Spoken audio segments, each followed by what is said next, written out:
La reputación del Parlamento no puede ser peor, pero estos congresistas no son conscientes del daño que le hacen al país a nivel nacional e internacional.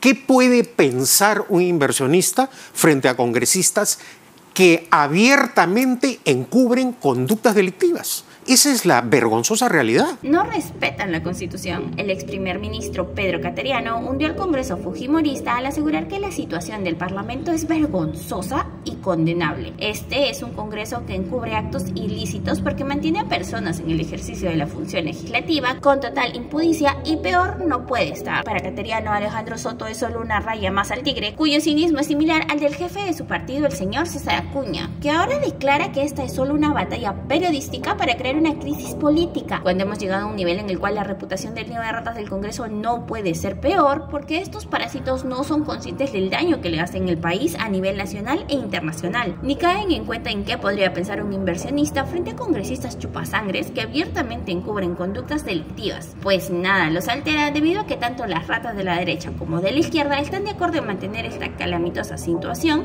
con tal de quedarse hasta el 2026. A continuación te mostramos el video.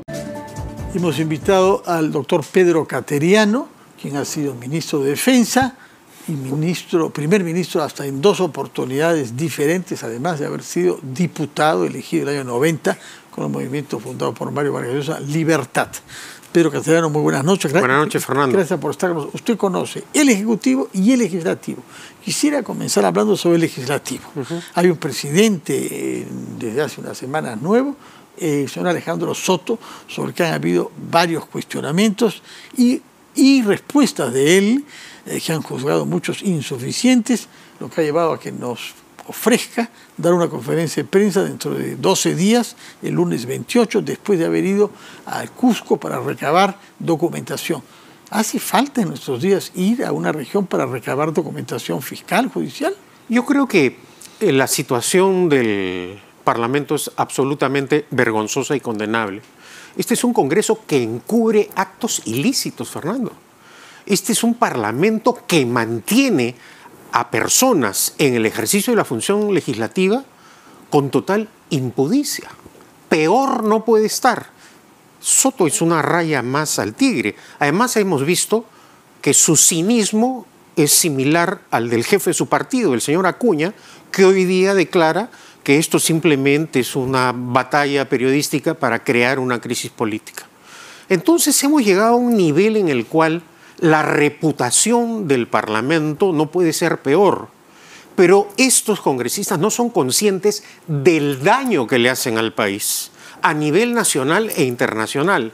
¿Qué puede pensar un inversionista frente a congresistas que abiertamente encubren conductas delictivas? Esa es la vergonzosa realidad.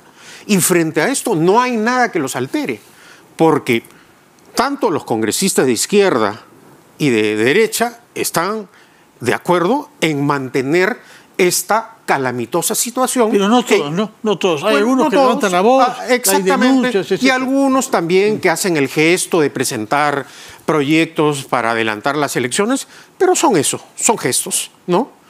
Y eso que no contamos, la permanente amenaza al orden democrático y constitucional. ¿Dónde ve usted la amenaza? Yo veo, por ejemplo, en el ejercicio abusivo del poder sin respetar la Constitución. Eso es sumamente grave, es decir, la fuerza bruta de los votos no convierte en constitucionales las leyes, Fernando. Tenemos un caso ilustrativo, la ley de estación de la banca. La fuerza bruta de los votos de los apristas de ese entonces no convirtieron en constitucional la ley. Y esto es lo que están haciendo estos parlamentarios. ¿Con qué leyes? En términos generales, con la actuación o con los trámites de acusaciones constitucionales. ¿Cómo puede ser posible pues, que tengamos un magistrado del Tribunal Constitucional que diga públicamente que el Congreso solo puede ser disuelto cuando éste lo considere? ¿Qué clase de magistrado? ¿Ante qué situación estamos?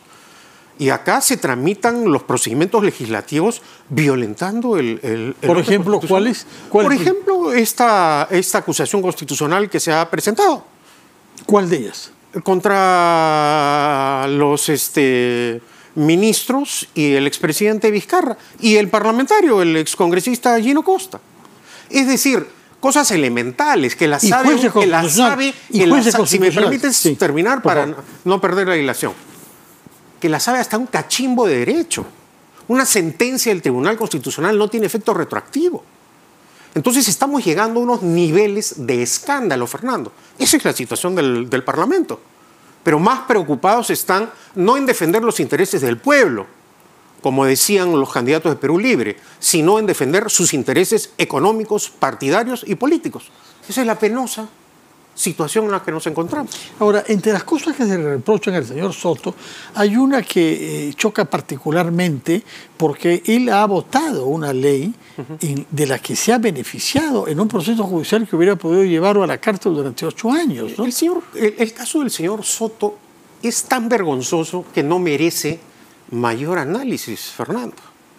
Este es un sujeto que ha maltratado públicamente a la madre de su hijo. Y ese sujeto personifica al Parlamento y no pasa nada absolutamente. Y Acuña dice que todo esto es por causar una crisis política. Él con sus propias palabras, conducta, está conduciendo al mayor descrédito del Parlamento y eso se refleja en las encuestas. Ahora, ¿por qué actúa de esa manera? Porque el gobierno también guarda silencio. La señora presidenta está feliz con esta situación. Violentando el orden constitucional, viaja al Brasil. ¿Para abrazarse con quién? Con el principal defensor de las dictaduras criminales de América Latina. Si en su primer mandato Lula hizo daño con la corrupción, ahora parece que tiene la intención de causar más daño boicoteando la estabilidad democrática de la región. ¿Qué es esto de que se tergiversa la narrativa en Venezuela? Es decir, está igual o peor que López Obrador, que le da la máxima condecoración a Díaz-Canel, el criminal cubano. A ese personaje va a abrazar la señora presidenta de la República a sabiendas que ha cometido una infracción constitucional. Porque además parecía que iba a haber un cambio. Los primeros días de su gobierno daba cuenta de sus actos, entrevistas. Inclusive yo llegué a decir, se nota el cambio con relación a Castillo, pero hoy día ya no da cuenta de sus actos.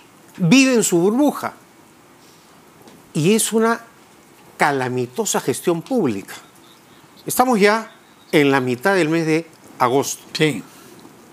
Ejecución presupuestal en inversiones, es decir, en obra. Gobierno nacional, 38.2%. Gobiernos regionales, 29.4%. Gobiernos locales o municipales, 31.4%.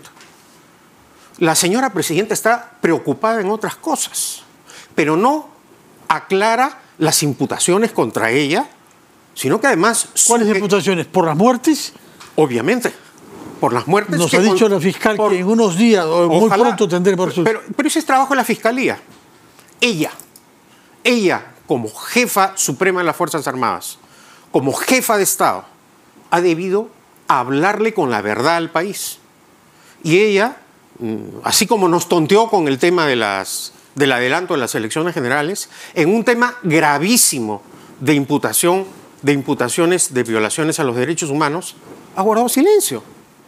Y esto no solo ha causado problemas de credibilidad internamente, sino que también ha afectado indudablemente la imagen internacional del país. Esa es la triste realidad, Fernando. ¿Qué prevé usted como escenarios posibles para los próximos 3 años? Bueno, en vista de la cohabitación política entre el Parlamento y el Gobierno, ambos poderes del Estado están jugando a tratar de llegar al 2026. Pero ¿cuál es el costo político, el costo económico?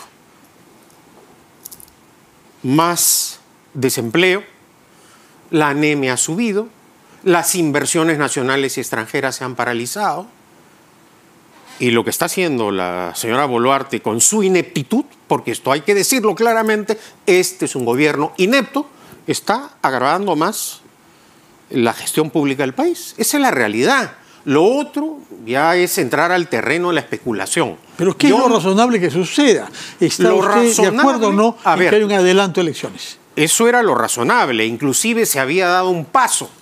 El propio Parlamento había aprobado un adelanto de elecciones. Para el 24 inicialmente. Sí, ¿no? pero ahora tenemos una alianza siniestra y contra natura en la mesa directiva, en donde supuestamente los adversarios, ¿no es cierto?, que no se podían ver, han pactado vergonzosamente un entendimiento político para llegar hasta el 2026. ¿Y qué alternativa había? Si usted hubiera estado en ese Congreso, ¿qué hubiera propuesto? A ver, no me gusta especular a mí, pero lo que se ha debido hacer desde el comienzo es un trabajo serio que no ha habido. No ha habido ni desde el punto de vista de una agenda del Parlamento, es decir, el trabajo parlamentario, pero yo creo que además no ha habido una defensa de la legalidad. Acá hemos visto que han sido algunos parlamentarios los que han, y esto a lo largo de meses lo hemos visto, encubierto los actos delictivos. Acá todo este proceso de descomposición al interior del Parlamento es consecuencia de la corrupción, Fernando. Y acá ha habido un entendimiento entre las agrupaciones políticas. No hay otra explicación. Tan es así que ya, por ejemplo, Acción Popular ha explotado. Perú Libre son 4 o 5 facciones. Entonces, desde el inicio del Parlamento hemos visto que el problema se había iniciado y no se adoptaron medidas. Acá no tienen problemas los parlamentarios en sentarse al lado de congresistas que son imputados de actos ilícitos. No hay ningún problema. Y esta es una Fernando, esta es una cuestión multipartidaria. No es solo de la derecha. No es solo Acción Popular, también es Alianza para el Progreso. La hermana de Acuña está metida en la danza.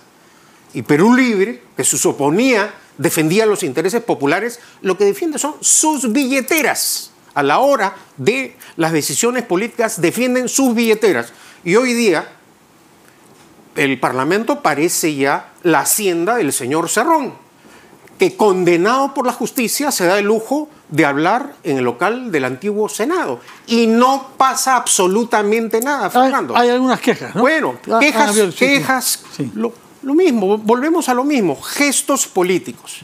¿En qué parte del mundo, en qué democracia, un condenado por corrupción por el Poder Judicial hace uso de la palabra en la sede del Parlamento? En ninguna parte del mundo. Y acá nadie se inmuta. ¿Y tú qué opinas de las declaraciones de Pedro Cateriano? ¿Crees que los parásitos del Congreso acepten alguna vez que la crisis política que atraviesa el país es su culpa? Déjanos tu opinión en los comentarios y comparte este video para ayudarnos a que esta información llegue a más personas.